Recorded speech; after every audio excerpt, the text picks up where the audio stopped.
Hi, everyone. I'm Victoria England, and I'm the director of the Center for Latin American and Caribbean Studies and the Brazil Initiative here at the University of Michigan. And it is a huge pleasure to welcome all of you and our panelists to this joint LACS Weiser Center for Emerging Democracies Roundtable, Flashpoint Brazil's Elections. I'm so thrilled that we have this hybrid event, which includes real people in a room live together, as well as all of the people who are joining us on Zoom. So I'm just going to remind you that there's another contingent of folks in the virtual world. So when we get to Q&A later, we're going to pass some mics to make sure that everyone can hear that. It's such an honor that people will travel and put themselves on airplanes and come to Ann Arbor, Michigan, and share their experiences and their wisdom with us. I feel like it's the kind of thing that we used to take for granted, and now it just feels like such a privilege to have all of you here and to have all of them who have come here. If you guys need a minute to come on in, there's seats right in the center in the middle. Those are always the seats that people don't want to fill, but we would love to have you there. But more importantly, it's really delightful to have this group here to help us make sense of the Brazilian general elections that took place this Sunday, and now the extension of these presidential elections for a runoff that will happen at the end of the month. And just to kind of start out and make sure that we're all on the same page, 2 days ago, Brazil held a general election for the presidency, governors, 1/3 of the Senate, all of the representatives of the lower house, what we in the US would call the House of Representatives, and in Brazil is called the Chamber of Deputies, and I think all the members of the state legislatures. All the members of the state legislatures. For the presidency, there were 11 candidates, and the electoral rules state, first of all, that these are direct elections. They're not an electoral college like in the US, and that if no one candidate receives 50% of the popular vote, then there'll be a runoff election between the top 2 vote getters. So on Sunday, former President Luiz Inácio Lula da Silva from the PT party received 48.4% of the vote, about 57 million votes.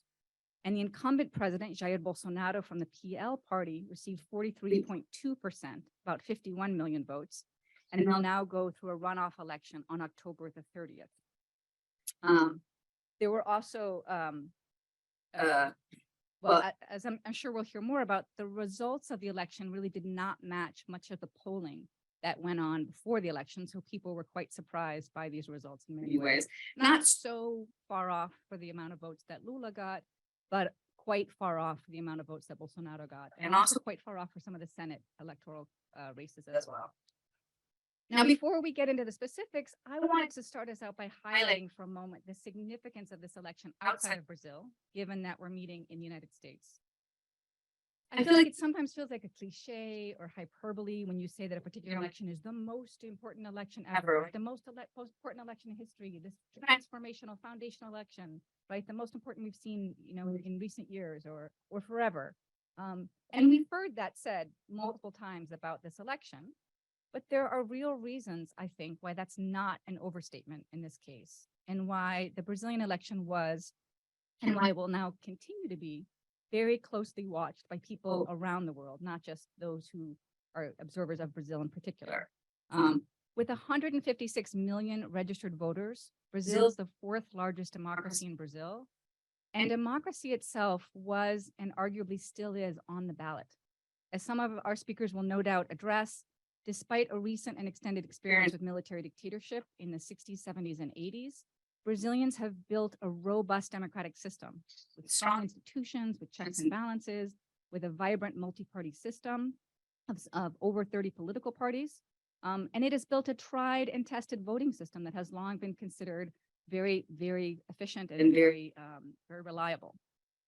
But like other places in the world, in the past few years, Brazil has been riven with both ideological polarization and growing attacks on the democratic system as a whole. From the deliberate spreading of disinformation to attacks on press freedoms, as well as the proliferation of misogynistic, racist, and anti-LGBTQI comments by leading political figures, the very foundation of political understanding and dialogue have been compromised. And nor are these only kind of, attacks on the level of discourse, but political activists and journalists have suffered retaliatory physical violence, including several well-known assassinations. At the same time, Brazil has suffered attempts to undermine the legitimacy and the integrity of the voting systems, and some candidates leading up to the election threatened to refuse to accept the election results before they even happened. So the risks to this large and important democracy are very real. And the rest of the world has rightfully been paying attention to these challenges and to the ways that people have responded to them, as many other places are facing similar attacks to our democracies, as we confront what the U.S. journalist Anne Applebaum has called the seductive allure of authoritarianism. So we all have a lot to learn from Brazil. The world is also watching for another reason, which is that Brazil is central to global efforts to reckon with and to respond to climate change. Research shows that the Amazon, the world's biggest rainforest, which until recently helped soak up humanity's soaring carbon emissions, is now strained to the point that it has been releasing more carbon than it absorbs. Under President Bolsonaro, average annual deforestation in the Brazilian Amazon has risen by 75% compared to the previous decade, while the government has slashed environmental funding by 71% from its high in 2014. So climate scientists and environmentalists say the stakes for the planet are potentially huge in Brazil's political race. And of course, we have very real and legitimate concerns about what various outcomes will mean for the 213 million people who live in Brazil, right? Our neighbors and our friends. Especially as the Brazilian economy has been suffering and poverty rates have been increasing. According to the Fundação Getúlio Vargas, poverty reached its highest levels since the National Sampling Survey was created in 2012. And this poverty reflects real geographical divisions that also map onto political divisions and, in fact, electoral divisions, with the highest poverty rates in Maranhão in the Northeast and the lowest in Santa Catarina in the South. So all this is sort of my brief introduction to say some of this hyperbole is real. This was and continues to be, since we're not done with it, a historically critical election in Brazil. And this is why the Weiser Center for Emerging Democracies, the Center for Latin American Caribbean Studies, and the Brazil Initiative are extra delighted to host this discussion today. It's been a real pleasure co-organizing this with Dan Slater and Derek Broom from the Weiser Center, and with Edgar Franco Vivanco, my colleague in political science and moderator. So I want to say a big thank you to all of you and to the many other people at the International Institute who have helped us out and have made this happen. I'll point out that this joint effort between us is part of the Weiser Center's Flashpoint series on current events, where they host events like this throughout the year when there are moments of current political or otherwise pressing issues. The next one is coming up soon on October 19. It'll be a discussion around the opening of the 20th National Congress of the Chinese Communist Party. So pay attention to that one. I'll point out, if you haven't signed in, please do, maybe on your way out if you didn't get a chance to. And students in Professor Vivanco's class, there's a little QR code for you to use to make sure that he knows that you're here. And finally, I'll say that as we put this flashpoint on the Brazilian elections together, we sought to invite speakers who are not simply excellent scholars of Brazil, whose individual contributions will help enlighten us, but we also wanted the panel as a whole to help us understand better both how we reached this these crossroads, like how we got here, and then the various roads that Brazil might take that will carry all of us with it. And so in asking them to come and speak to us 2 days after the election, we gave them a very challenging task, not common, certainly in my field as a historian. We don't do anything, with 2 days notice. So they have prepared comments based on their research, based on their experience, and then they've adjusted them in the last day, probably on airplanes, to try to have them make sense with this very ongoing scenario that we're facing. So my great pleasure is to introduce everyone here. I'm going to introduce them in order and then let the panelists speak, and then we'll take questions at the end. So our first speaker is Vania Penha-Lopes. She's a native of Rio de Janeiro, Brazil, and a professor of sociology at Bloomfield College. She's also the co-chair of the Brazil Center at Columbia University and a former member of the executive committee of the Brazilian Studies Association. She graduated from the Universidade Federal de Rio de Janeiro with honors, and from NYU, New York University, with a PhD in sociology and a master's do Estado do Rio de Janeiro. She's the author of several books on race relations, including The Presidential Elections of Trump and Bolsonaro, Whiteness and the Nation, which came out this year from Lexington Books. Also Confronting Affirmative Action in Brazil, University Quotas, Students, and the Quest for Racial Justice. And Pioneiros, Cotistas na Universidade Brasileira from 2013. Following her is Bryan, a historian of modern Brazil and the assistant director of the Latin American Institute at the University of California, Los Angeles. He's the author of a forthcoming monograph, which comes out in January 2023. Mark your calendar, go to your bookstore. Until the Storm Passes, Politicians, Democracy, and the Demise of Brazil's Military Dictatorship. He's also written about Brazilian politics in a variety of media outlets, with a particular focus on the role of the United States in laying the groundwork for Brazil's 2016 parliamentary coup and the 2018 electoral victory of the far-right Jair Bolsonaro.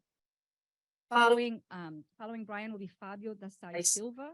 He's an assistant professor of international studies and the Wick Cary Professor of Brazilian Studies at the University of Oklahoma, and an affiliated fellow of Harvard Law School's Center on the Legal Profession.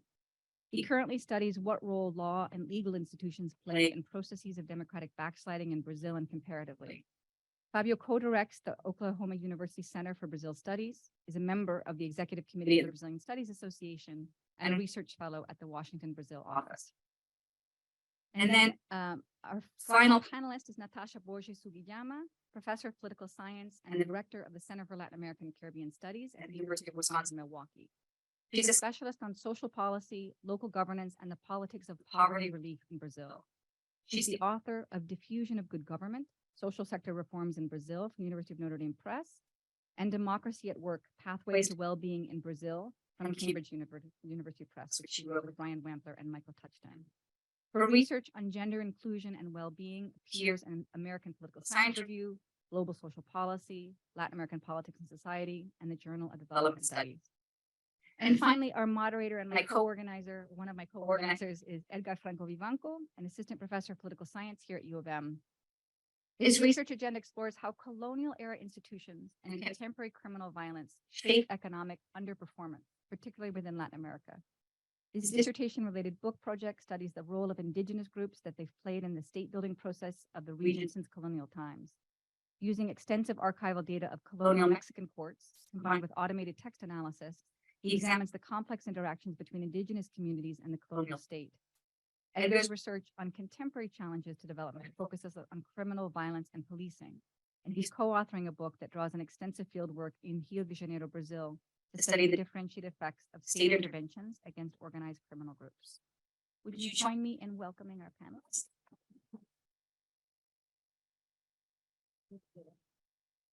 And I'm going to hand the mic over to Vania. You want to use this one? For your... Other than the... Use, oh, okay. Okay. Use this one here.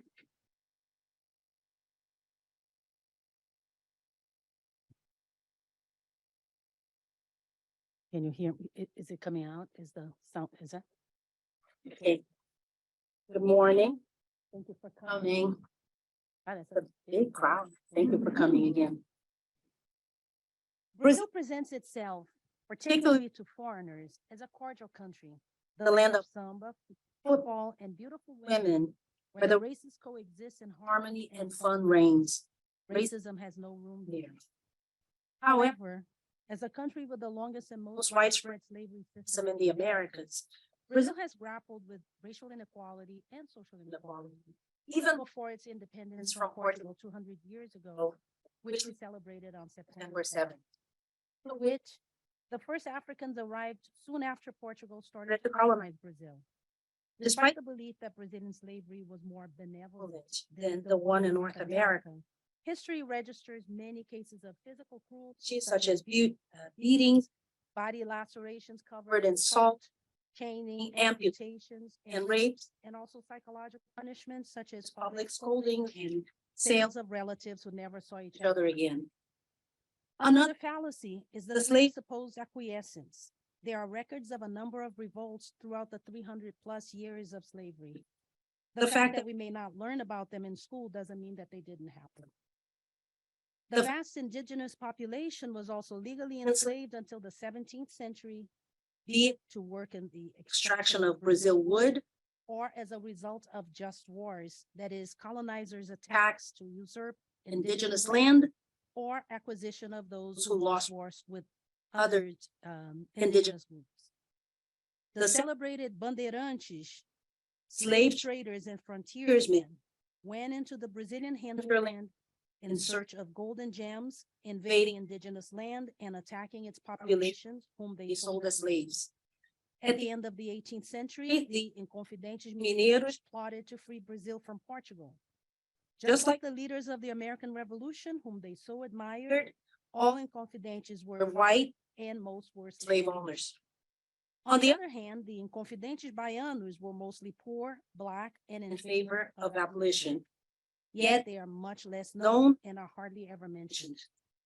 With independence in 1822, slavery persisted despite internal and external pressures against it. Full abolition came only in 1888, but it left the former slaves destitute and without any real plan of insertion into the job market. With the proclamation of the Republic the following year, the Brazilian elite felt the need to counter the eugenist movement in its pseudoscientific theories of race, which predicted the demise of any country with a large non-white population, given its supposed racial inferiority. As part of a eugenist project, the federal government authorized the entry of over 3.5 million European and Japanese immigrants between 1889 and 1930, and granted them access first to agriculture and then to the burgeoning industries. Unlike the United States, which classified several European immigrant populations as non-white, Brazil encouraged massive European immigration precisely because they were seen as not Black. Since then, Brazil has dealt with the dilemma of aiming to dilute its African blood, to use the language of the time, while knowing full well that even its so-called white population is in its majority miscegenated, which makes Brazil non-white in the eyes of Europeans and North Americans. The 1891 Constitution supported the eugenist movement in that it ignored racial equality. That, for example, when it denied political rights to the illiterate and beggars, who so happened to characterize the majority of the former slaves, and when it enforced an 1854 law that laid the indigenous territory unsettled land, or terras devolutas, and authorized states to take it. Only with the 1988 Constitution did Brazil recognize the right of indigenous populations and quilombolas, that is, descendants of runaway slaves who had settled in communities, to the land they occupied. However, as we well know, that right is constantly and violently threatened, especially of late. Why bring back all that history?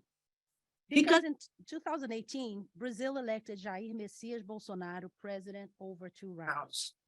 Just like the presidential election of Donald Trump 2 years earlier, Bolsonaro's election was taken as a shock to many. Like Trump, whom he openly admires, Bolsonaro was seen as an unconventional candidate, despite his nearly 30 years as a congressman. The year before, Bolsonaro had made an incendiary speech during which he referred to non-white Brazilians with disdain. He equated quilombolas to cattle and vowed to appropriate indigenous land in order to explore it commercially, clearly in defiance of the 1988 Constitution. The fact that neither quilombolas nor Brazilian Indians are white brought to mind the century-old struggle by Brazilian elites to make the country whiter. Bolsonaro also vowed that the minorities must bow to the majority, and that in minorities includes racial minorities, women, and LGBTQIA+. Also, prior to Bolsonaro's election, his running mate, General Hamilton Mourão, characterized Brazil's cultural heritage as the product of the Portuguese inclination to want privilege for themselves, the African malandragem, that is an aversion to work, and indigenous indolence. When called on it, he claimed that he self-identified as indigenous. Months later, he introduced his grandson to journalists as, quote, a good-looking guy over there, you see, whitening of the race, close quote. Despite such blatantly racist statements, Bolsonaro kept denying that racism existed in Brazil or that he is a racist himself. In my book, The Presidential Elections of Trump and Bolsonaro, Whiteness in the Nation, I show that far from outliers, both presidents fit into age-old conceptions of nation that characterize their countries, one based on the exclusion of non-whites. I think it's no coincidence that Bolsonaro, a former army captain, so denies the existence of racism in Brazil, given his longing for the military dictatorship, when even suggesting that there was racism in Brazil was regarded as a subversion subject to exile, especially after 1968, when the motto was Brazil, love it or leave it. Ame ou deixe. Bolsonaro was elected after over 10 years of PT government, the Workers' Party, which had implemented policies that addressed racial and social inequality, such as the institution of university quotas for Afro-Brazilian and lower-income students, and labor rights for domestic workers, and the enforcement of human rights. With his reliance on the internet and social media to spread messages that discredited his opponent, Bolsonaro's campaign managed to convince a significant portion of the electorate that the Workers' Party was responsible for the country's decay, and only he could save it from the corruption it had generated. For that, he counted on Steve Bannon, a master of the alt-right media, who not coincidentally had also managed Trump's fake news campaign. During his tenure, Bolsonaro had delivered in 2018 on his campaign promise to change all that. So as we see, indigenous land is being appropriated through violent means. Indigenous men, women, and children have been murdered in the process. The Amazon is losing the equivalent of several football fields as we speak. Higher education has lost funding to the point where research and even their very functioning is threatened. And police violence has gone up. Meanwhile, charges of corruption against him and his family have mounted. Bolsonaro appeared almost meek during the televised presidential debates this year, except when he referred to Lula as the ex-convict. He labeled himself a victim of the Electoral Supreme Court, whose judges he claims are biased against him. He claimed he would respect the election results, quote unquote, if the elections are clean. That is one of the many ways he alleges that electronic ballot boxes are fraudulent. Lula, the strongest candidate, has vowed to restore the country to pre-Bolsonaro days, when poverty in Brazil had decreased, the economy was robust, culture and education were valued. Among other pledges, he has promised to support affirmative action, reinstitute the ministries of racial equality and of women, to strengthen the public health system, and forbid illegal activities in indigenous land. Police violence is spreading, and most link it to the encouragement Bolsonaro gives to the right of the population to arm themselves. His logic is that well-heeled citizens, cidadãos de bem, must protect themselves against criminals who do not deserve to afford human rights. Bolsonaro's campaign became famous for the arminha, or the hand gesture simulating a gun, which he even had children do. In 2018, PT followers wearing red were attacked on the streets of Brazil, and one man in Bahia was stabbed to death shortly after Bolsonaro's victim. Recently, political quarrels have led to a number of homicides. The one in Foz do Iguaçu, where a Bolsonarista invaded a party with a PT theme and murdered the guy who was celebrating his birthday in July. Last month, the guy in Goiás who stabbed a petista, PT follower, the murder of a petista in Ceará, and the murder of a Bolsonarista by a petista in Santa Catarina. There's nothing cordial about that. His campaign in 2019 and now is seen as valuing hatred, although Bolsonaro has disavowed himself from that, in opposition to Lula's campaign, which is equated with love. As we saw on Sunday night, the presidency is up for grabs. Though Lula garnered over 48% of the votes, that is only 3 percentage points below a victory, the opinion polls are all erred visibly by as much as 10 percentage points when they concluded that Bolsonaro would garner only 33% of the votes. Since he and his followers had spent nearly 4 years mocking science, imagine how exulting they must feel with that statistical fiasco.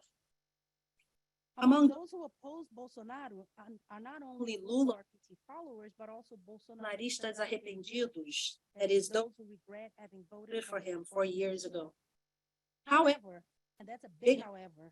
The results from the first round indicate that plenty of Bolsonaristas were ashamed of telling the pollsters of their true intentions. Despite Bolsonaro's subdued presentation of self at the eve of the election, those who oppose him are convinced that his record indicates that a curtail of people's rights, protection of the environment, and a longing for the dictatorship will continue should he be reelected. The issue is that there's no guarantee that the arrependidos will vote for Lula. Like in 2018, when so many people stayed home in the second round, they could simply nullify their votes or refrain from voting altogether. Also, while PT elected 26 congresspersons, 2 trans women were elected to Congress for the first time, and PSOL, a leftist party, elected 14 persons, its highest number ever. If Lula wins, he will have to deal with an adversary Congress that will make it difficult for him to implement his promises, not to mention the many Bolsonaro senators and governors who were elected on Sunday. Even if Lula wins, that may not prevent Bolsonarismo to continue to spread in the country, just as the far right is spreading around the world and threatening democracy. Thank you.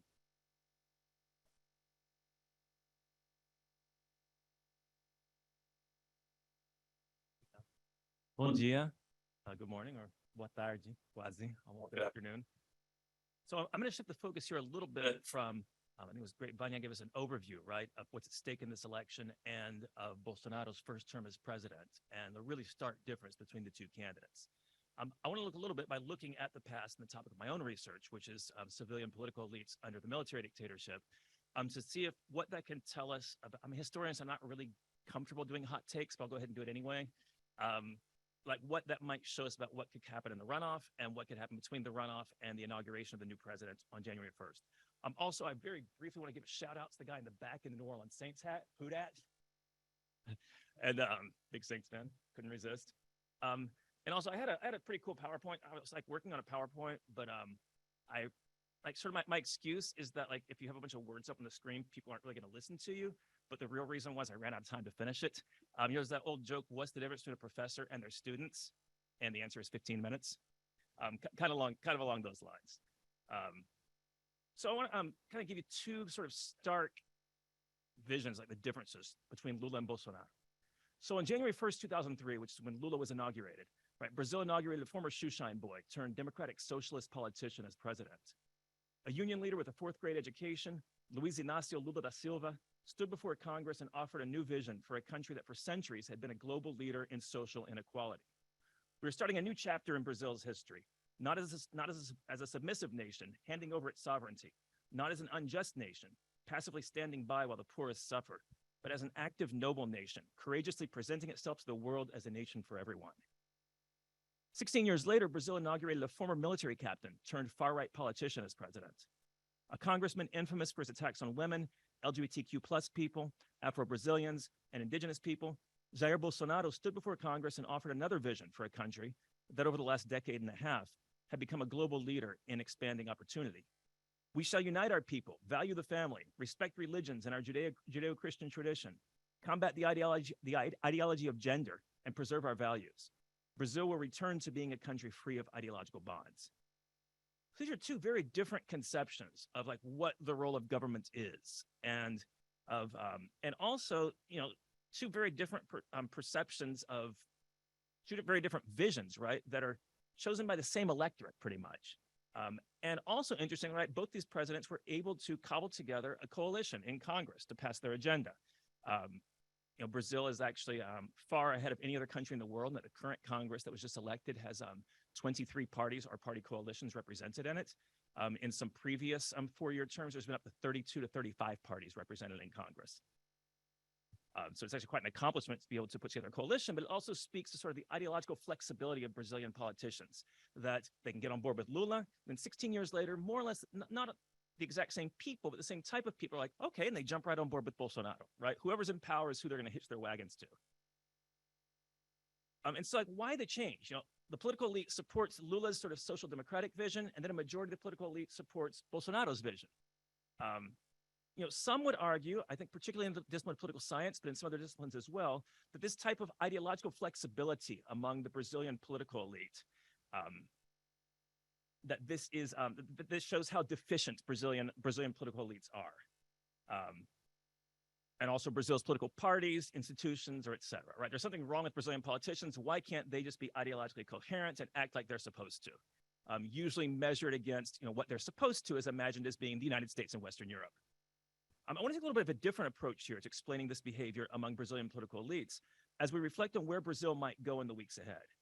Whoever wins the runoff, Lula or Bolsonaro, it's likely they'll be able to forge a majority in Congress that will pass at least some of their agenda. And as I might point out, this is sometimes thought of as a weakness of the Brazilian political system.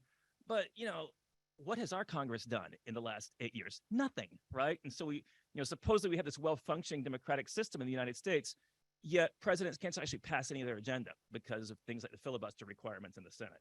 So I'm also kind of dubious about just how well-functioning our democracy should be as a model to anybody else. But I want to take this ideological flexibility of the political elite seriously to find out what its logics are and how it's changed over time. So this is my shameless bit of promotion here. Put this slide just a second and you can take it down. This is the topic of my forthcoming book, Until the Storm Passes, Politicians, Democracy, and the Demise of Brazil's Military Dictatorship, which will be coming out in January. It's also available, it will also be available open access online, so there's actually no need to buy it. The book argues that in the face of an intolerable tutelage imposed by the military during the military dictatorship, the civilian political class was forced to embrace a significantly broadened understanding of democracy and mass participation as they sought to regain power. In this process, a lot of things about their understanding of democracy changed, but others changed the same, remained the same. And that's kind of what I want to think about, right? In what ways has the Brazilian political elite come to embrace sort of participatory democracy? And in what ways do they retain some of their older, more traditional sort of authoritarian tendencies? And what does that mean for the next couple of months ahead?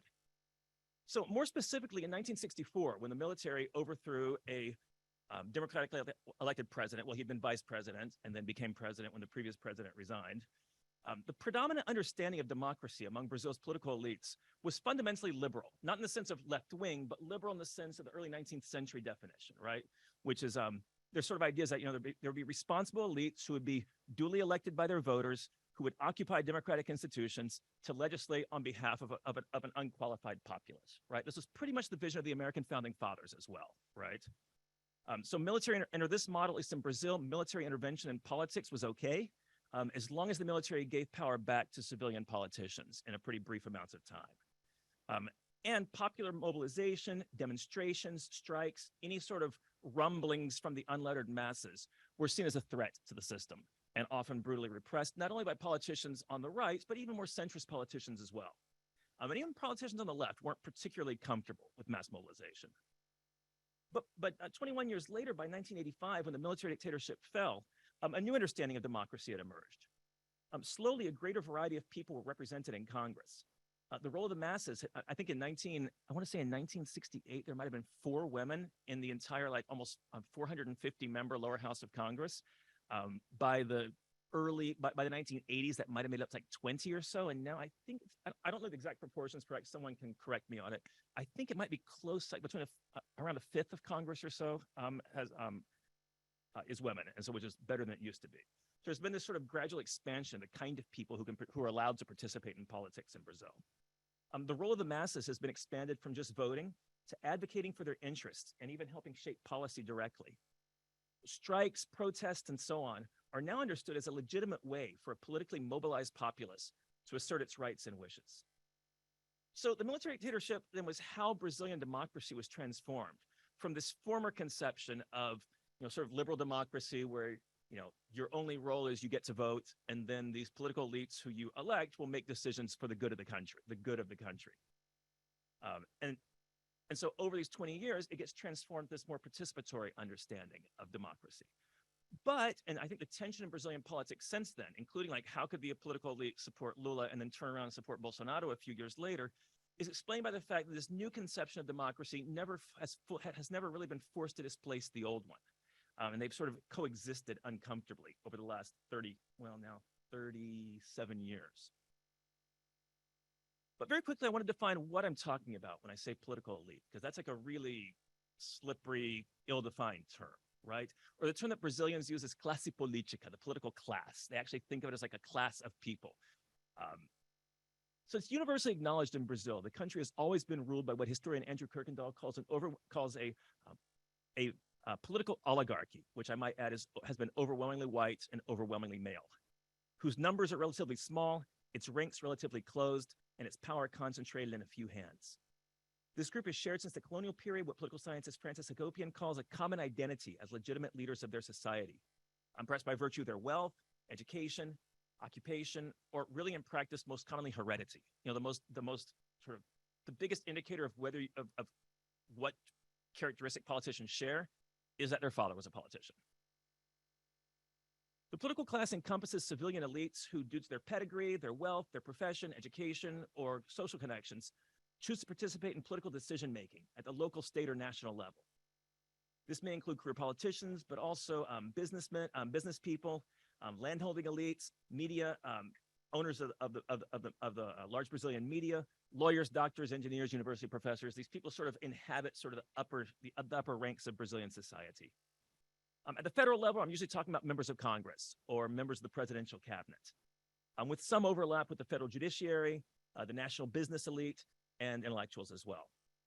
And of course, there's sort of a federal level political class, then there's a state level political class, and then there's a local political class in each city and town. And kind of like each level will send delegates of their own ranks up to the next level to represent their interest at the next level higher up. No time to go into it here in probably a lot more detail than we need, but there's this long history of research about like what is an elite among sociologists, going back to the late 19th century and continuing through the 20th century. But one thing a lot of them agree on is that to be like one of these political elites, we're not just talking about wealthy people. It's not coterminous with the upper class, right? We're talking about sort of a group of people who are socialized in the same sorts of settings. In Brazil, very often they went to the Sao Paulo Law School, is where a lot of them had gone to college. So it's people who've gone to the same colleges, right? They have their kids, it's sort of, I don't say arranged, but encourage their kids to marry each other, right? To create alliances between them. So we're talking about a group of people that actually see themselves as sharing common interests, and it's not just the fact they have a lot of money. So over time, Brazilian democracy, I would argue, has risen and fallen, not with the position taken by the military and not with the success or failure of popular movements, but with the level of commitment that comes from the civilian political elite. If they're on board with what we would see as democracy, then it usually survives. If they decide they're not super comfortable with it anymore, or at that moment, then it tends to suffer. So in 1964, when the military came to power, their project was really three things. They wanted to defeat what they saw as leftist subversion, the so-called threat of communism in the wake of the Cuban Revolution. They wanted to stabilize the economy, which had suffered from inflation and from sort of generalized instability over the last decade. And they wanted to reform the behavior of the political elite. The military had this sort of understanding that civilian politicians were corrupt, they were self-interested, they were more interested in their rivalries with each other than they were in actually governing. This was not entirely untrue. And so that was one of their three goals. Now, of course, civilian politicians, they had helped engineer this coup in 1964 with the military. And they were all on board with eliminating leftist subversion and with economic development. But then, oops, they find out the military actually wants to reform them as well. And they were not even remotely as enthusiastic about that idea. They thought, and they were aware that it existed, right? But they thought it meant that, like, the leftist politicians would be kicked out of office, which happened, and that would be pretty much the end of it. They'd be given power back in a few years, maybe with a new constitution or some reforms to, take away a little bit of their power, but the system would remain fundamentally the same. No one, not even the military, but certainly the politicians, expected the military to remain in power for 20 years. So there are kind of three phases of the political class's relationship with the military between 1964 and 1985, which I will talk about extremely briefly. So between 1964 and 68, most of them were on board with military rule. The military removed hundreds of politicians from office, abolished the old political parties, and forced everybody into two new parties, which, of course, two-party system is really uncomfortable to people who are used to a 30-party system, right? Because then, like, all of a sudden you're in a party with all your enemies, and nobody really, with half your enemies. Nobody liked that very much. They wrote a new constitution, and they made many directions indirect. So governors would be elected by state legislatures, and the president would be elected by Congress and not directly by the people. But the understanding among politicians that these are temporary measures, or if not temporary, at least tolerable. But then starting in 1968, there was sort of growing disillusion with the military project as it became clear the military had much more sweeping changes in mind than what the political elite was willing to accept. So for example, 1968 is recognized really around the world as a really important year for the student movement. And there's someone at this table who has studied that in the context of Brazil. And but at least in Brasilia, in the capital city, what really made the student movement stand out was that a lot of these kids who are getting beaten up by the police and who are being hauled in for questioning are the actual children of the politicians who are in college at the University of Brasilia. And of course, Brazilian political elites were not uncomfortable with the idea of police beating people up, right? This happens in Brazil to this day. Brazil has levels of police violence that make the United States look tame in comparison, if you can believe that. But those are targeted at people of color and at the working class. They are not targeted at the children of the elite. And that's what made this repression of the student movement in 68 very different for civilian politicians. One of them in Congress said, "It is our children who are there and we find ourselves powerless." Like, this is not how the world is supposed to work from their perspective.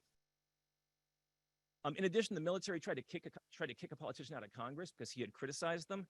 He had suggested that until the military stopped roughing up students, that officers' girlfriends should conduct a sex strike, and the military was not happy with this. So they tried to kick him out of Congress, and politicians were like, wait a minute, like, you can't kick somebody out of Congress just because he criticizes you. So they were thinking the military is going too far in its attempt to reform politics. In response, the military closed down Congress when Congress refused to let them prosecute this opposition congressman. They decreed Institutional Act number 5, which was this really authoritarian measure that suspended habeas corpus, closed Congress for 9 months and stuff like that. And so all the politicians were like, oh no, like, we really miscalculated. We shouldn't have let these people take over. Thank you. Good, perfect timing. But of course, at this time, now the military is going to get rid of anybody they don't like. And so the only hope that politicians had was to let the storm pass and hope they get their power back later. And then between 1978 and 85, politicians came to reject military rule as a way to try to get their power back and their prerogatives back. And the way to do that, when the military is threatening they're going to kick you out of Congress if you criticize them, is you get on board with social movements. And so Brazil had in the late 70s, the labor movement, the women's movement, the Black movement, the LGBTQ movement, cost of living movements, all these social movements start pushing back against military rule. Politicians get on board with it and start endorsing these social movements because this is the way you can get rid of the military, to pressure them out. Finally, the military leaves power in 1985. Brazil winds up passing in 1988 a new constitution, which gave unprecedented power to the people, mechanisms for popular participation, acceptance of social movements, even things like universal health care that we don't have in this country. And the Brazilian political elite was on board with all of this. And so very briefly, as my time runs out, from the old conception of democracy we talked about in the beginning, Brazilian political elites have kind of kept what I would say 4 things. Brazilian politics are still largely a hereditary affair. Politicians still have an enduring preoccupation with preserving their political power.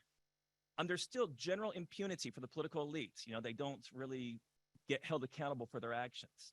And there's often a disregard for parties and for ideology. And the failure of Brazilian democracy to address these issues head on after 1988 is what set the stage for the coup of 2016 and the acceptance of Bolsonaro's, pardon me for using the term, neo-fascist approach to ideology. But at the same time, these continuities aren't super interesting to me, in that we sort of expect politicians to be self-interested and ideologically flexible, even in this country. And this is where I get to the relevance for what's happening right now. And during the dictatorship, we saw a deepened commitment to being faithful faithful representatives of their voters. We saw a definitive rejection of a political role for the military. We saw prioritization of economic development as a way not just of making the country richer, but as a way of reducing inequality. And we saw a much greater embrace of popular mobilization. So that's kind of the point I've been trying to get to. There's a lot of debate about, will Bolsonaro accept the election results? My argument is that I think that whether he does or whether he doesn't, I don't see the will among the political elite to have a rupture with democracy. And if the civilian political elite is not on board, because of these changes that happened during the dictatorship, where they actually did become more open to popular mobilization and to democracy, the odds that they would get on board with Bolsonaro, watch me be wrong, but the odds that they'll get on board with Bolsonaro questioning the election and arguing that he should remain in power, I would say are very small. And so hopefully a note of optimism here, Bolsonaro can try, but there have been democratic forces unleashed in Brazil over the last 30 to 40 years that are that genie is not easy to put back in the bottle. So he might try. I do not think he'll succeed. Thank you.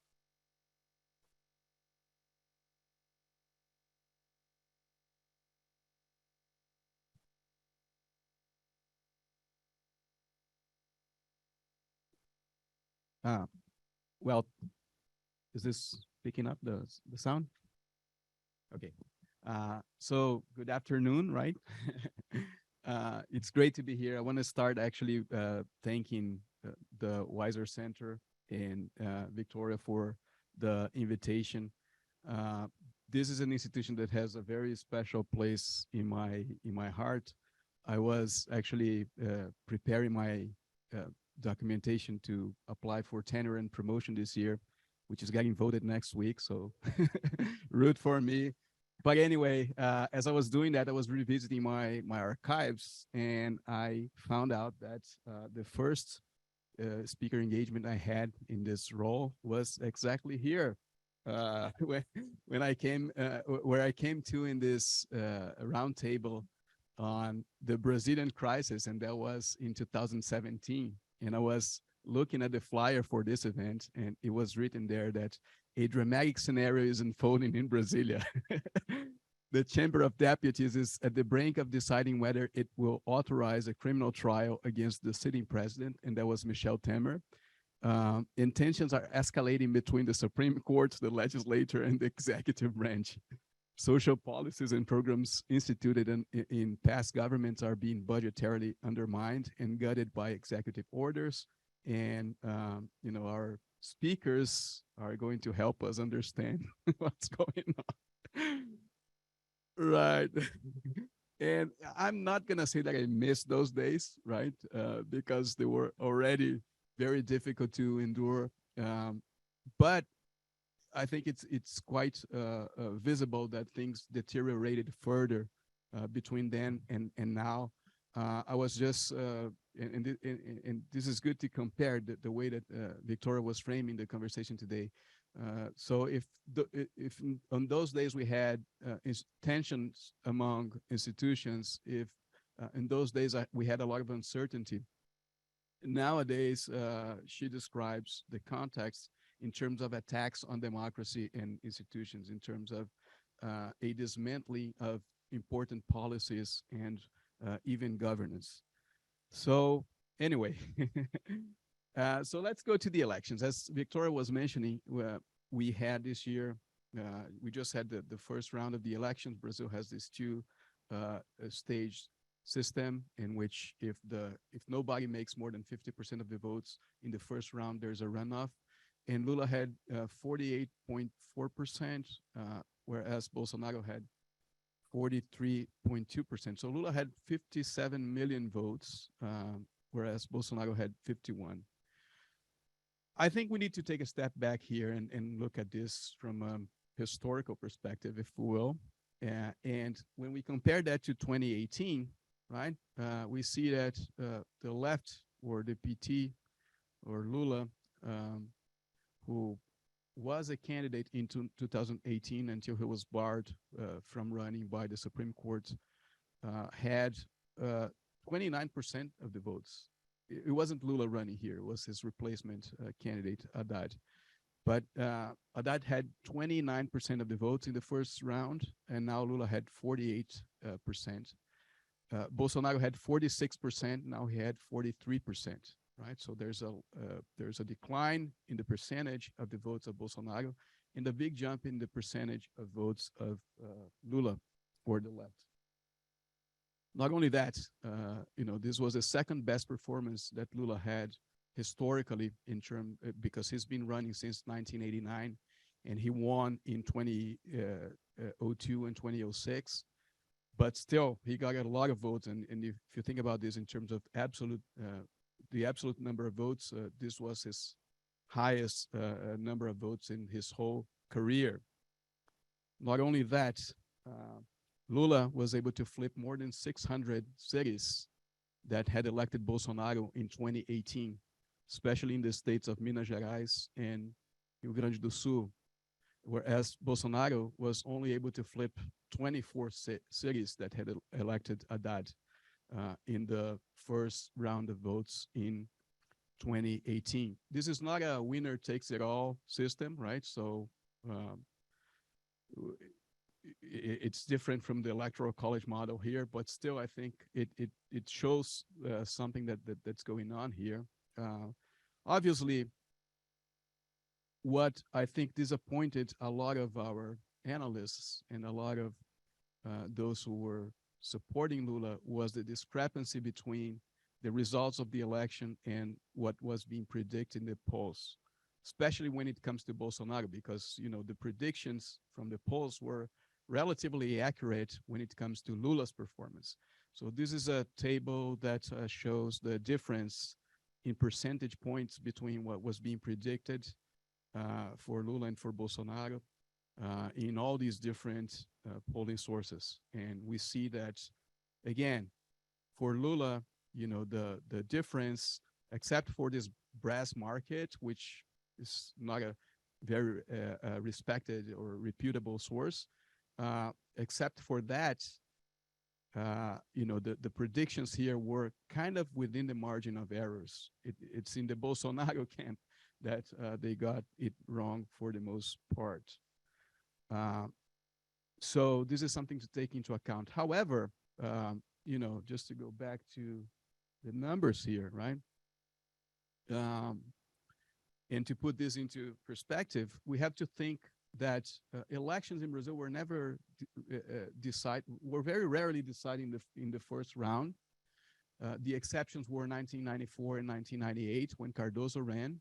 The context was very different. Never an incumbent had been defeated in the first round before, right? So again, for Lula to win over Bolsonaro here is already something that's very unique in Brazilian history since re-elections were introduced in 1994. And for those who want a more optimistic message, winners in the first round typically win their runoffs too. So all this to say that, let me move here, right? All this to say that, there was a quite monumental comeback by Lula and by the left. So let's take a look at the results for Congress, right? If we see here, the red dot or square is for the leftist candidates. So they had 12 more seats than they currently had in the House, and 2 more seats than they had in the Senate, right? So what is the problem? The problem is that we had, first of all, a big growth in the seats for these ideologically flexible parties that you were mentioning, the what we call the Centrão in Brazilian politics, especially this PL party, which is the party that Bolsonaro currently belongs to, right? But it's it's more of a clientelistic party than a far-right ideological party. And the same goes for the Senate, right? PL and União Brasil, which are 2 of those ideologically flexible parties, those are the ones who really expanded their space in Congress. However, obviously, there were some figures that were elected, right, who belonged to this far-right camp that Bolsonaro came to lead. So here we have 5 people who were in his cabinet, his vice president, Hamilton Mourão, elected to the Senate, and 4 of his former ministers, including Damaris Alves, who was an evangelical pastor, Sérgio Moro, who was the judge who led the Lava Jato investigation, Teresa Cristina, who's a ruralista, right, who's an advocate for agribusinesses in Congress, and astronauta Marcos Pontes, right, who was Bolsonaro's Minister of Science and Technology. I mean, if you look up the levels of investment in science and technology in Brazil, you will see what he has done or what he hasn't done. If we go to the House, we'll see figures like Ricardo Salles, who was the Minister of the Environment. He's very famous for that passage where, in this cabinet meeting where he said that the government should take advantage of the fact that the media was distracted with COVID and deregulate everything in terms of environmental protection. And Pazuello, right, who was the health minister for some of the COVID crisis and, really delivered very little. And just for a comparison, Salles was elected with over 600,000 votes. He's an anti-environmental candidate, whereas Marina Silva, who's a globally recognized icon of the environmental movement, she was elected, but she only had over a little over 200,000 votes, so 30% of what Salles had, right? So there is no way to deny, right, that although there was a big comeback by Lula and by the left, we also have a stronger and more cohesive and better organized social movement that's guided by these far-right values, right? And that's now better represented in Congress. At the same time as we have this larger, ideologically flexible and clientelistic caucus that's represented by PL and União Brasil, and that it currently is co-opted by Bolsonaro through what we call the secret budget, which is Bolsonaro basically gave control over the budget to these parties in Congress. And it's very difficult to really identify where the money is going to and what kinds of projects are being funded because of the way they are managing this. Anyway, so that's the big picture of the 2022 elections, right? And it's very contradictory, and I think it's from these contradictories that we have to think what's going to happen, whoever wins the runoffs. I know I don't have much time, so I'm just going to say a few words about the runoffs. And if you want to come back to the more prospective conversation about what's going to happen, whoever wins, we can maybe do that in Q&A. So between now and the runoffs, what should we be paying attention to? Two things. First of all, compra de votos, and that is the abuse of political and economic power by the incumbent, right? This was already happening.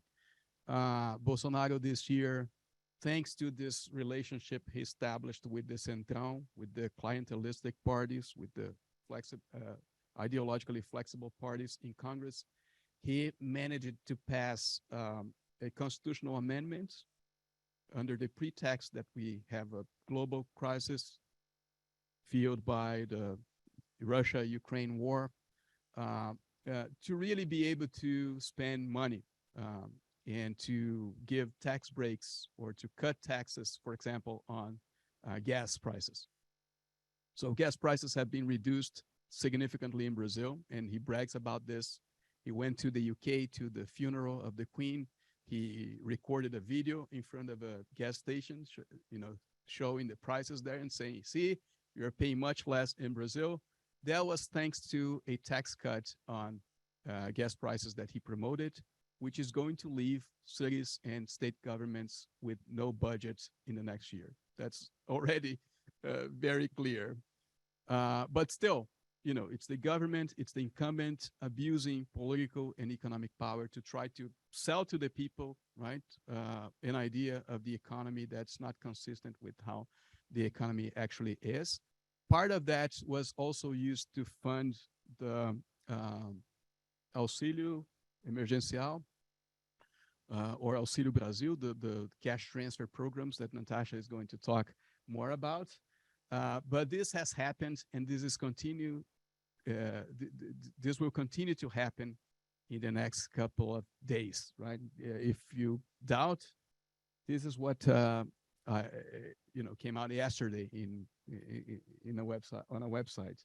Bolsonaro is anticipating the payment of some of those cash benefits so that they'll pay before the runoffs.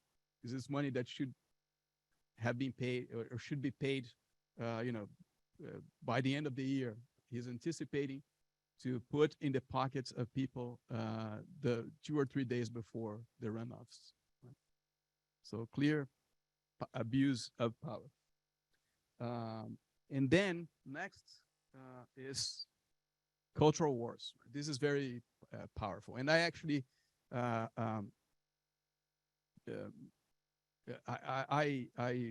got things wrong this time in the elections. I made a commentary on Sunday about the elections and to the media, and they asked me about the role of fake news in this election, and I told them, it's been much lower than it was in 2018, and maybe it was, but maybe it wasn't, and maybe that's part of what explains, right, this big jump by Bolsonaro from what was predicted in the polls to what he actually had. So now people are paying attention to this, and they are starting to track some misinformation and dissemination of fake news, especially on topics like Lula, if he wins, he's going to shut down churches. There was a message that circulated a lot in the last 15 days. And guess what? Today, I opened my WhatsApp account, and I got this video, right, by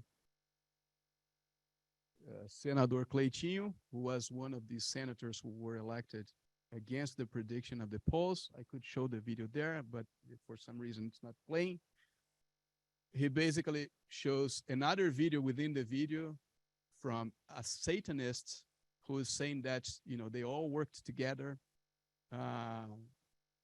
All the Satanists in the country worked together to elect Lula. And a couple hours later, somebody finds that this Satanist had actually given an interview to a blogger saying that he supports Bolsonaro. So he's clearly faking, right, to say that he supports Lula, to give material to the Brazilian far right that's Christian nationalist and that's concerned, and that's disseminating the concern that the PT might launch a war against Christians. So these are, and I think these are the main things that we should be paying attention to, because Bolsonaro delivered very little in terms of the economic well-being of citizens in his term, and this is what makes Lula very competitive, because people have a memory of what the Lula years represented. So he's going to try to, temper that image using the power that he has in his dealings with Congress to pass, those measures and put money in the hands of people.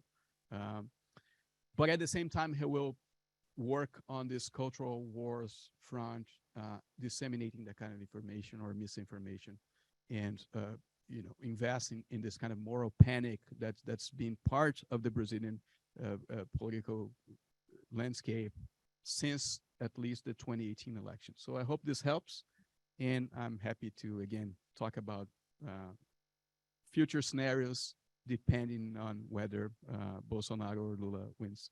Thank you.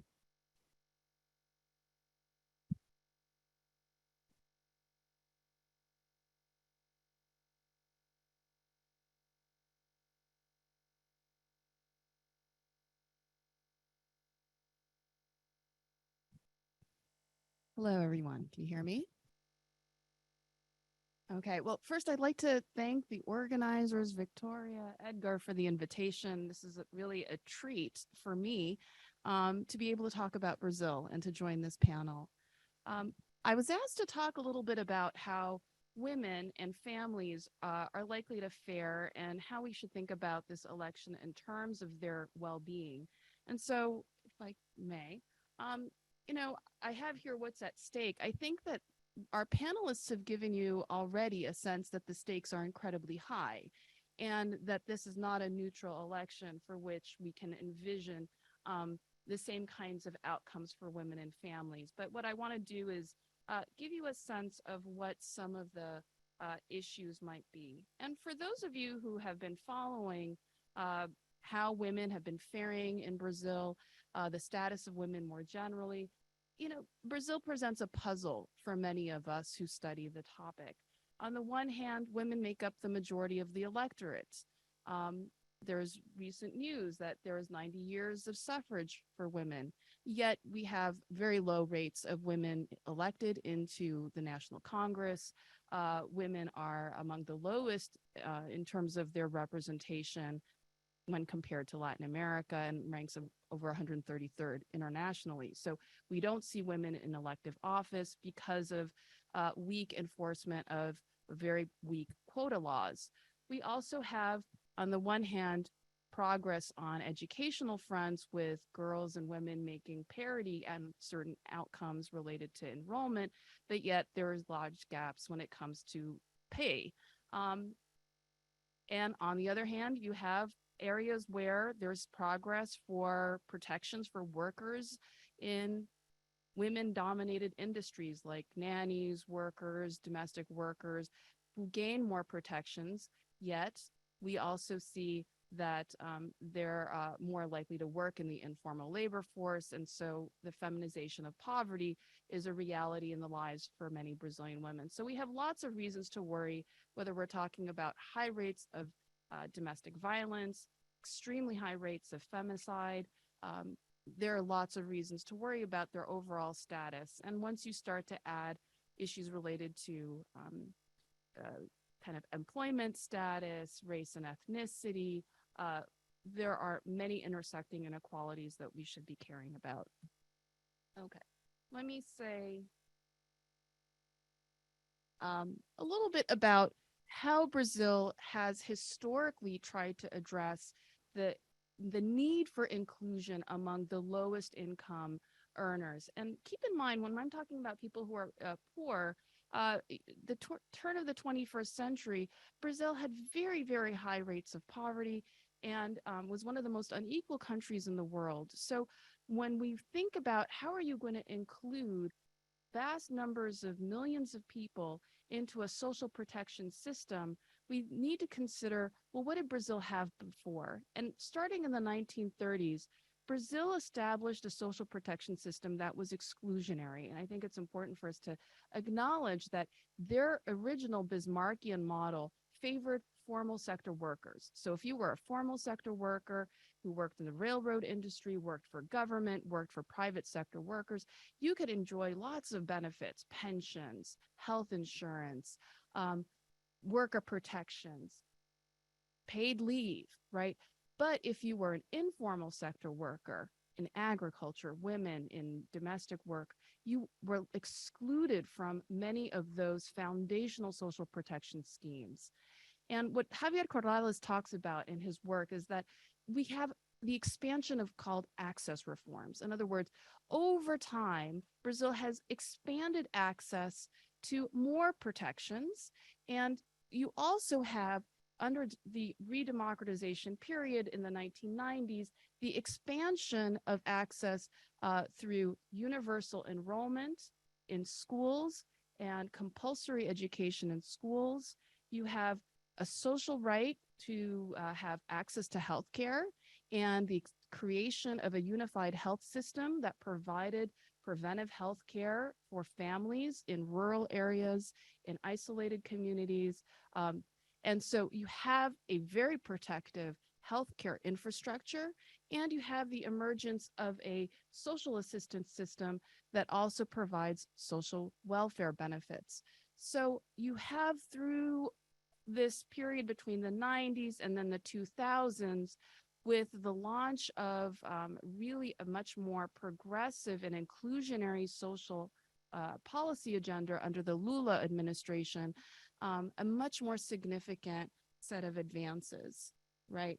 I will say, because I have a gendered lens, that the post-democratic social sector reforms were not set out with the goal of empowering women, okay?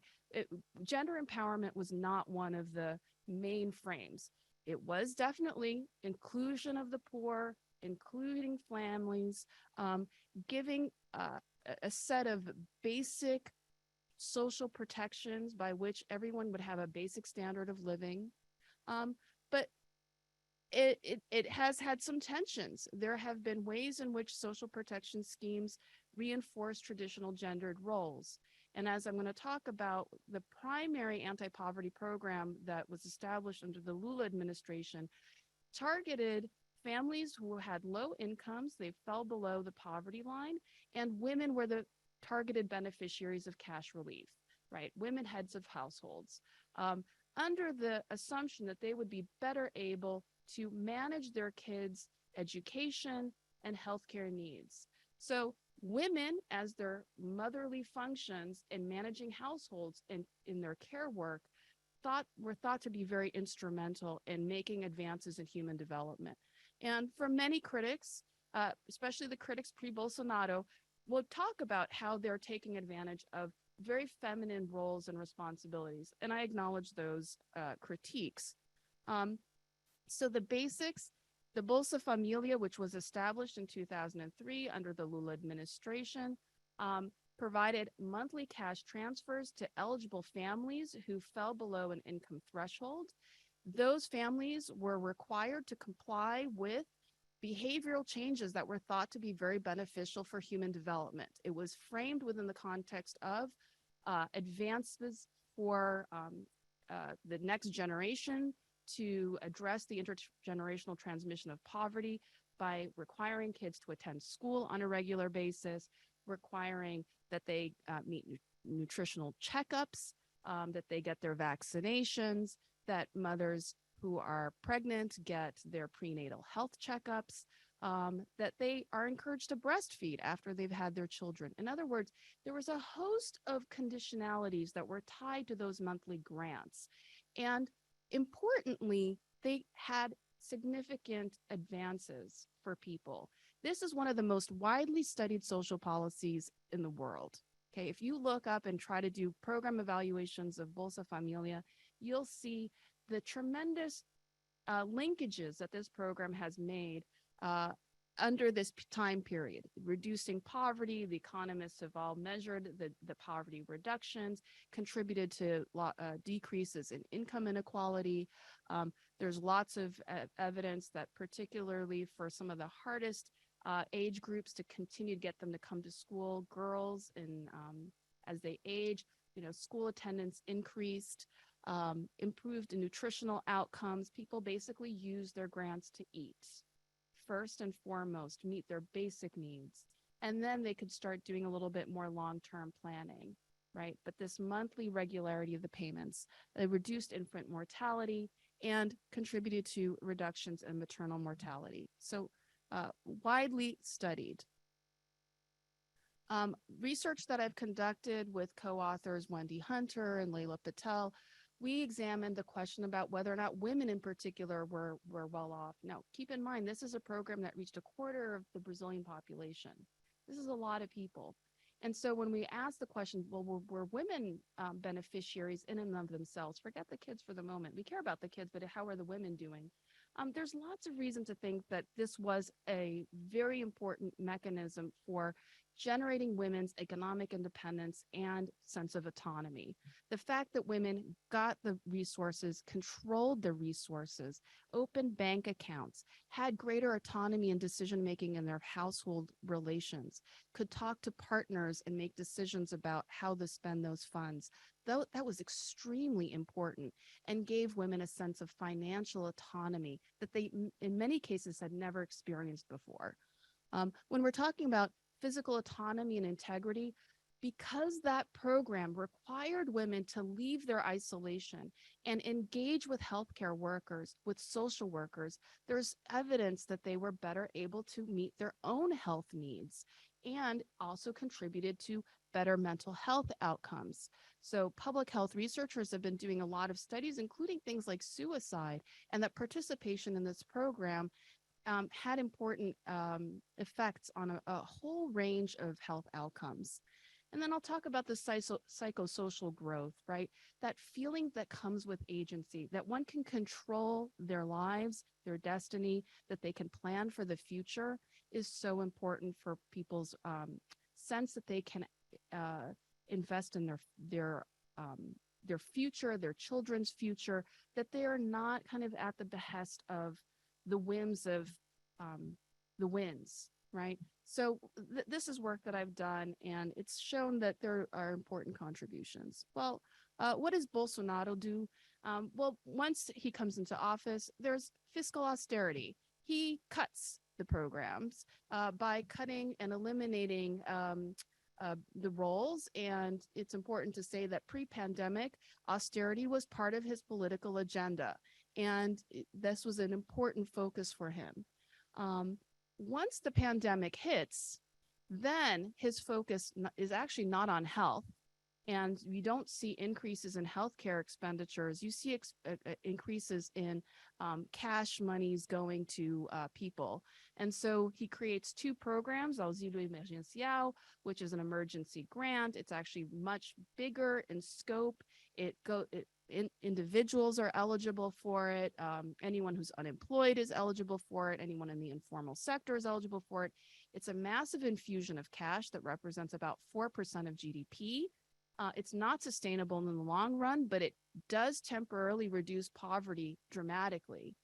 Because it's unsustainable, he then transfers over and eliminates Bolsa Familia and recalls it Bolsa Auxílio, okay, or Auxílio Brasil.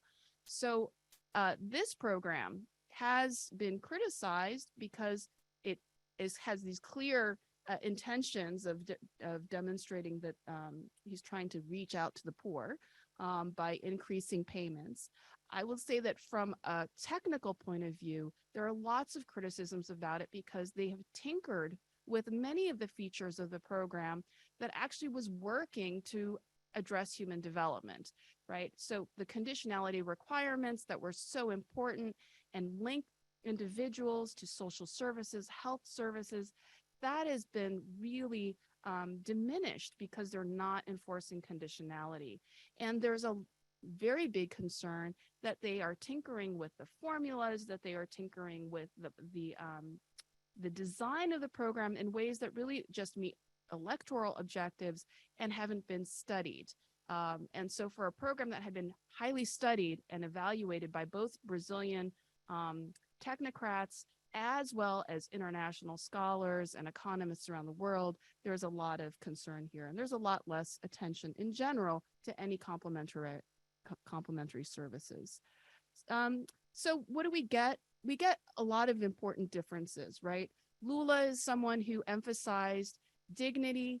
Lula is someone who emphasized in his previous administrations inclusion of the poor, needing to ensure that Brazil's resources were more equitably distributed, and prioritizing poverty in general as an issue. Bolsonaro does not talk about those issues. There's a different framing, right? Lula always talked about it in a rights-based framework, that individuals had a right to those social rights, that they had, they were in the Constitution, that the government had an obligation to fulfill them. The Ministry of Social Development always talked about these rights in terms of citizenship rights, and that one should not have to sell their vote to get these rights. Whereas Bolsonaro talks about this as assistance. I'm helping out. Charity. It is not something that people have a right for. The conditional versus unconditional, I've already talked about. The political and the ideological goals, they're both using social policies. They both, in many ways, are targeting people, but they're doing it in very different ways and for different ideological reasons. I would say that for Lula, this is about a commitment to equity and a left-leaning politics, whereas for Bolsonaro, it more resembles the traditional clientelistic practices of the past. Okay, so what are the future hold? I'll say if Lula is elected, you're likely to get a more rational set of policy measures that really reflect kind of a lot of study and research and a return to what worked very well in the past. There's going to be much more great likelihood of addressing intersectional inequalities, indigenous, Afro-Brazilian, disabilities, etc. And there is a bit more potential for feminist politics. He kind of hinted, for instance, that abortion might be a public health issue, not a moral one, right? That public health should be the guiding principle for the possibility of legal abortion in Brazil. This has been a very controversial one, and maybe we can talk about that in the Q&A. Bolsonaro, clearly religious, conservative, family values. This is not about women's empowerment. This is not about trying to use social policies to get women to have more agency. This is about kind of a family program that reinforces traditional family roles. And frankly, once you have the opportunity, most likely back to fiscal austerity. So thank you.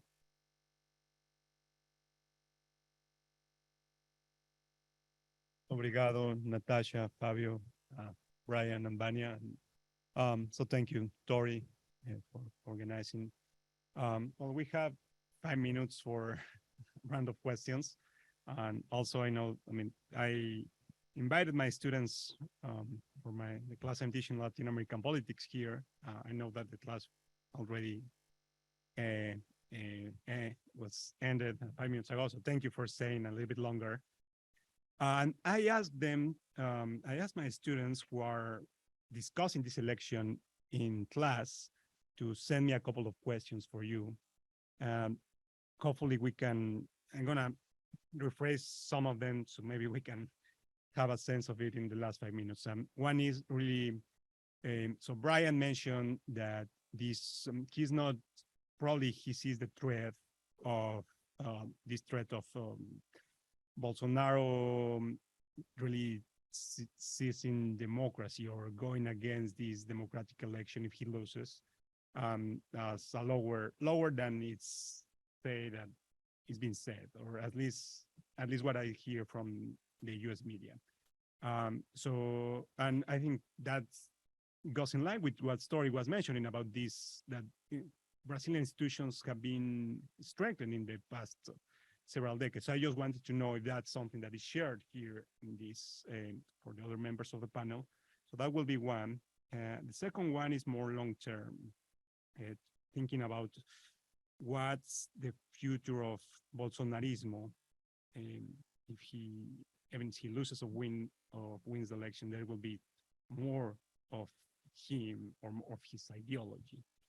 And also, well, we can start with those, and hopefully we can talk more.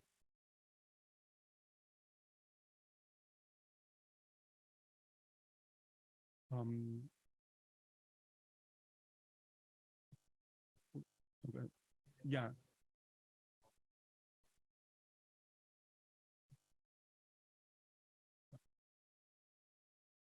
So, okay.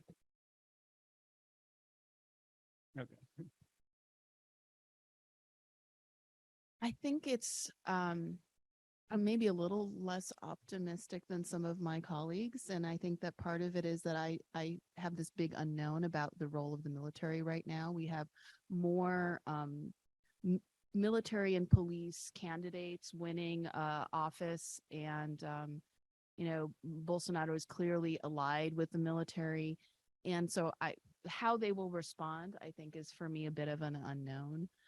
I would like to think that if there is enough of a spread in that second round, and if Lula has enough percentage points behind him, and that might be a very, very important factor. But if it's a very close second round, then I am a little more worried about that. Yeah, I'm not optimistic that Bolsonaro will not try. I think he will try. Some people said, because he performed better than the polls projected, now he will maybe accept the results. But actually, as Vania was mentioning, in the WhatsApp groups of Bolsonaristas, they believe that Bolsonaro had 60 or 70% of the votes, and that the first round was already defrauded. So it's really difficult, to have a sensible conversation when you have so much discrepancy in terms of how people are interpreting the facts, right? And this is part of the current far-right playbook. I think Bolsonarismo, it will depend, of course, as to whether he wins. If he wins, there's going to be a huge impact. He's going to reshape the Brazilian state.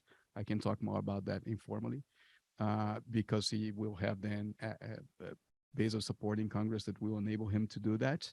But obviously in society, it's well grounded now, and it's going to take maybe 2 or 3 decades for us to clean that up. I'll just add very briefly on the future of Bolsonarismo, more broadly, the future of sort of far right-wing politics in Brazil needs to be looked at in the context of the growth of evangelical churches. That sort of the same sort of group in the United States that is known for being very enthusiastic in its support for Trump. And I can speak to this. This is the kind of church I grew up in. My first political protest, I was 4 years old, and I sang a song called "Let Me Live" at a pro-life protest. The first thing I ever participated. So I know this world. And these kind of churches are growing very quickly in Brazil. And along with sort of the very conservative politics that go along with that. So whatever happened with Bolsonaro, there is a very strong future for right-wing politics in Brazil because of the fact these evangelical churches are projected to be over 50% of the Brazilian population within the next 15 to 20 years. So yeah, that's all I have. Is it on? Oh, no, I think we have to understand Bolsonarismo in the context of global politics, as I mentioned, in Trumpism, because, he uses the same people who organized Trump's past and current discourse, because Trump is around, right? He's not in power, but his ideas are, and there are all these governors who follow his ideas. So it's the same, it's a similar situation in Brazil with, we see by the number of governors who were elected, who are on Bolsonaro's side, and, senators. So that's why I go back to this. I think, I like to say that Brazil has a really good PR firm because, there's all this tremendous inequality that is part and parcel of being Brazil. And, so that's why it's like what we see now, they're much more empowered now than 4 years ago. As Fabio said, it's entrenched. And we can't see it as an anomaly or something that will go away soon, because that's the way Brazil is. It's like this, it was born with inequality, it continues with inequality. And when the very unequal side or sides start to gain ground, this tremendous conservatism reemerges, but I don't think it has ever gone away. I think it's what allowed the military dictatorship to take place and Bolsonarismo to rise after so many years of an emerging democracy. Yeah, okay, we have more time. Maybe we can open some questions to the floor. There's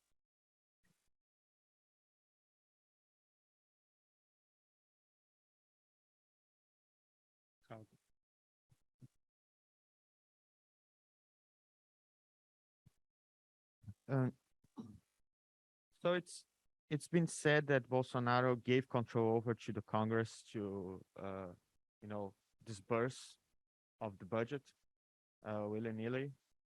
So I was thinking about how there's this clear break in his government between when the Congress president Arthur Lira is elected, and he becomes more in the beginning of his mandate, he criticized Congress and then he stopped it.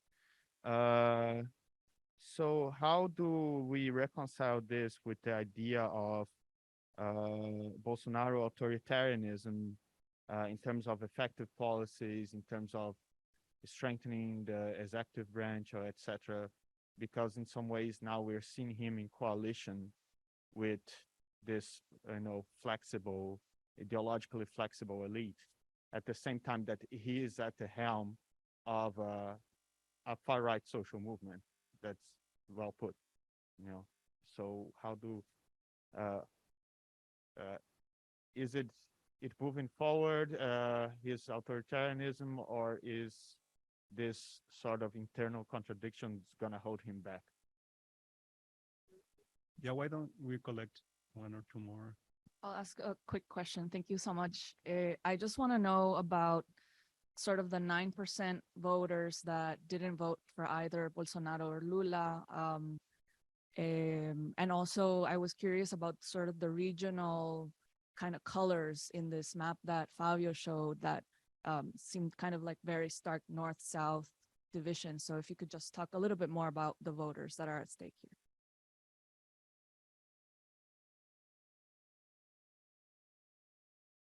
A pretty similar question to what she just had. I was wondering about like the third party candidates and the past coalitions of these parties that they represent.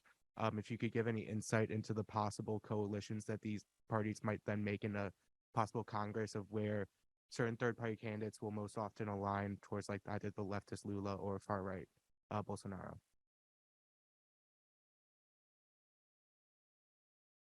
With those. Yeah.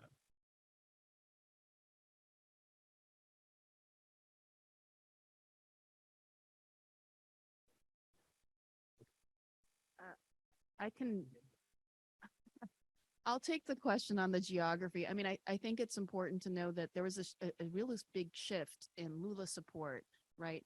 Between his first term and what he sees now, right, with this latest election. So Lula had historically had a base of support that was in the middle class workers, government workers, the educated.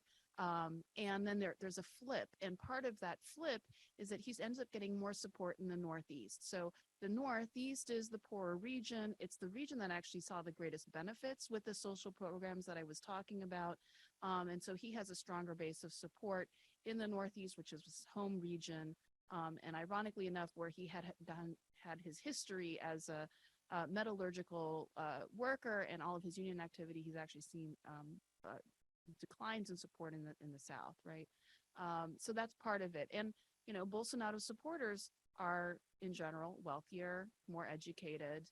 And so you see there's a geographic distribution because Brazil is unevenly uneven development that also corresponds to divisions across industry, class, race, etc. And to rephrase the question about Bolsonaro to make sure I understood it correctly, right? Amidst this authoritarianism that he has, right? Like, how does that match up with the fact that he is building coalitions in Congress? That so I think my view of his authoritarianism, I view his authoritarianism in relative terms, right? Compared to a lot of other politicians today amidst Brazil's democratic opening over the last 30 years. But Bolsonaro himself is a product of Brazil's democratization, right? You know, would Bolsonaro like to rule in an authoritarian way like a military dictatorship? Maybe. Does he actually think there's a realistic chance of his doing so? I'm not so sure about that. Bolsonaro is aware of the need to enter into coalitions with other parties.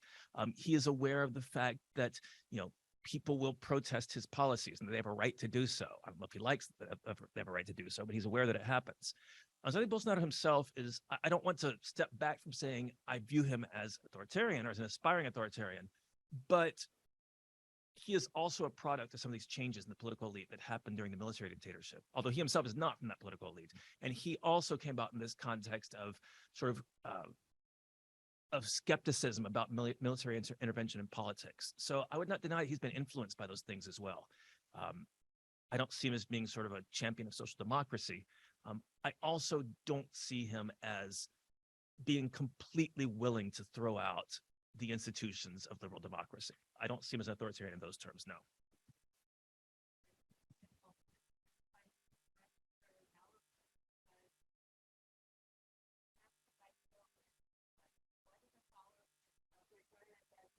If now Bolsonaro has been captured by Congress, like well, sometimes this doesn't appear in the international media, but who is in power here, it's not exactly clear. I have a less optimistic view of Bolsonaro than Bryan. I think he's a full-fledged authoritarian that would love not to have protests in the streets if he could.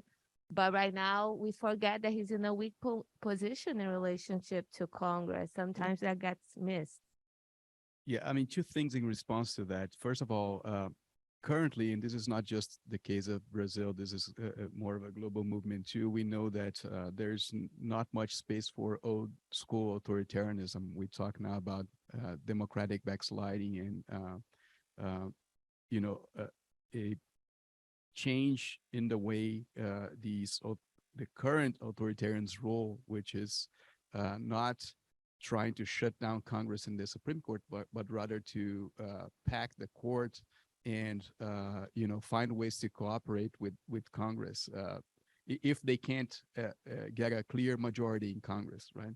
So, and based on this, I think that a second term with Bolsonaro would be very dangerous, precisely because of the change in the composition of Congress, with more far-right politicians in Congress, and the chance that he has to pack the court through 2 additional nominations and maybe constitutional amendments to, for example, they tried this in his first term. They tried to lower the retirement age of Supreme Court justices.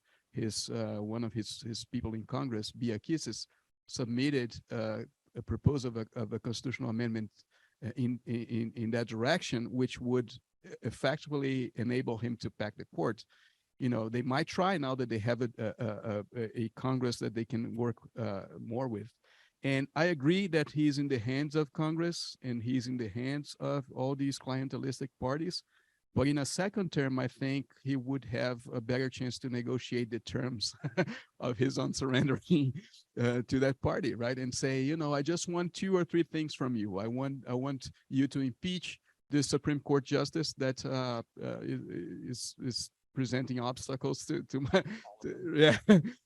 You know, I want you to pass an amendment changing the voting the laws that, you know, in adopting paper ballots, and I want X, right?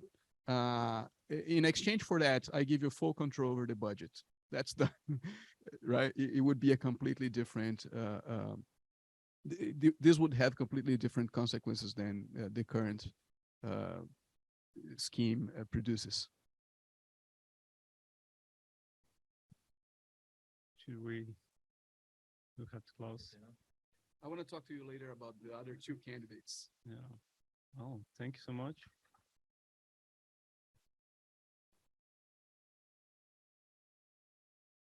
Just an extra thanks for staying over, because I always appreciate it when people give that extra 10 minutes to our panelists and to all of you. Thank you.